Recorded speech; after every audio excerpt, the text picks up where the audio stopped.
কিছু অংশ আছে, কারণ নাহলে তো এখানে ঢুকতে দিবে না। তো পাহাড় কাটা তো বন্ধ করে দিছিল আগে, না খানো নাই, তখন কাটানো হতো। তখন তো পাহাড় কাটে না, পাহাড় কাটা নাই। রোড কিন্তু ওই যে ভারত সীমানা, ওই যে অত সীমানা স্যার, এটা পুরোটাই ভারতের ভিতরে।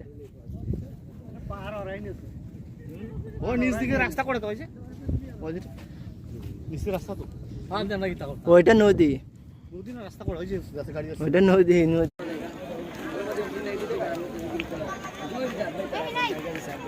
আমি আবার বলছি দিন না